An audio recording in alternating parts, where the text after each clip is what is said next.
Hi, I'm Rebecca Elliott, and I'm an executive coach and consultant, and I'm here today to talk about the superego and inner critic.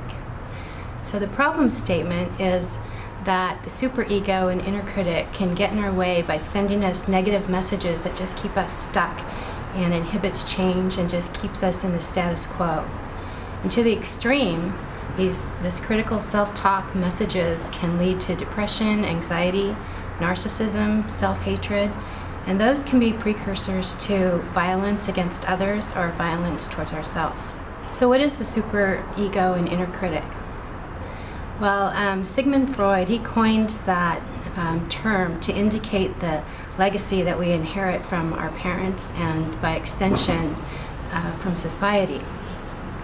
So it has two parts. So part of it is the ideal self, and this is the internalized voice that we hear about what we should be and how we should behave in society.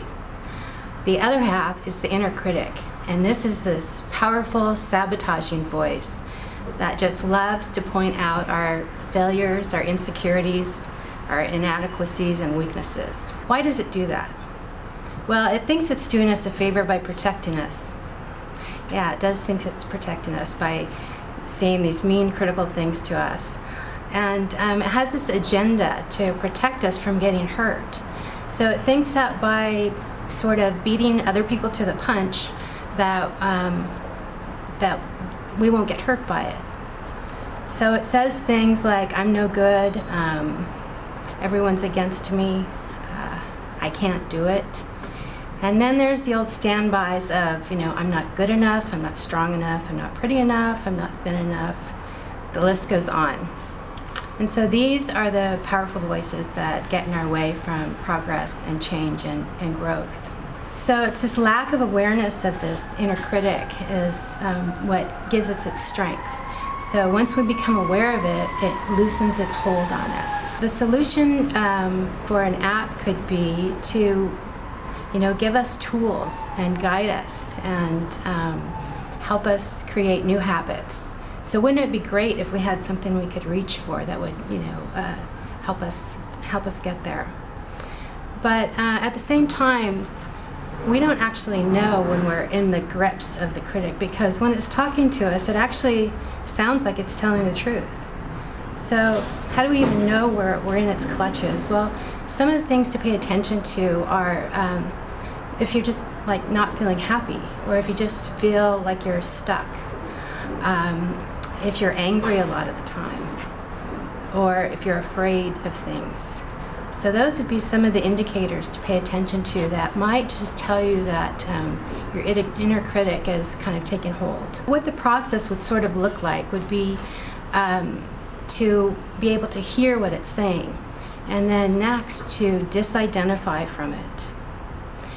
And that then gives us options to see what else is available to us, and then we can make conscious choices. If we look at an app, what might it look like? What could be some features that maybe we could play with? And so one of them would be the first one to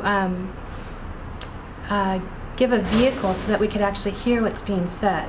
So that could be by recording it sound-wise, or a journaling feature, so that we can take notes of what we're hearing. So what's that story that keeps replaying in our head? What do we keep telling ourselves? What are those voices?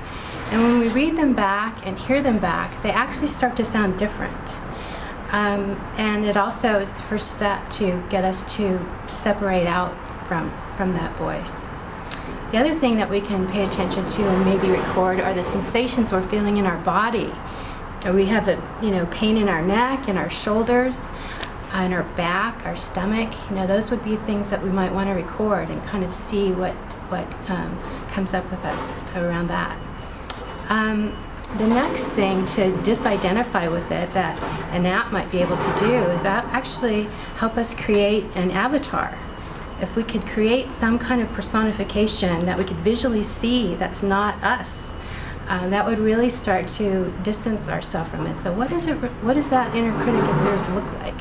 Another step would be that we could perhaps record the environment of what's happening when we're in the midst of an attack. So things like, are we feeling hungry? Are we stressed, tired? Is there some particular person that seems to trigger the inner critic in us? Or are we alone? So those would be some of the types of things we would want to see if there's a pattern that emerges, because then we can be more in control of it and start to manage our critics more. Further, we can now look at options that are available to us once we've distanced ourselves from that voice. And an app might be able to do something like give us a template of just some simple questions, but powerful questions, to lead us through what else is available and what other choices we can make in the situation and unhook from that critic. Another final way to consider is, once we make it through, can we give ourselves applause? Can we celebrate our success from this unhooking from this particular situation? We also want to include perhaps some exercises and different techniques that we can start to adopt, so that when we do them repetitively, we can start to develop these new habits. When we think of the avatar thing again, so once the critic is revealed, we might even be able to revisit what a new avatar would look like. And so you could think of it similar to the experience that we have with the Wizard of Oz. So when the wizard was finally revealed, it was this big, scary voice that had power over us and made us fearful. And when we pulled back the curtain, it was just this meek little man. And that's a similar experience we have when the inner critic is revealed, and we really find out that it's just trying to protect us, that it has a mission, and that's what it is, to have our best interests at heart. In conclusion, the inner critic is not something that we can get rid of, because it is there to do a job. But what we can do is learn techniques to lessen its grip and lessen its hold on us. And so if you find this subject matter a little bit interesting, I invite you to take a shot at developing an app for this. And if you have any doubts about it, this might be the perfect project for you.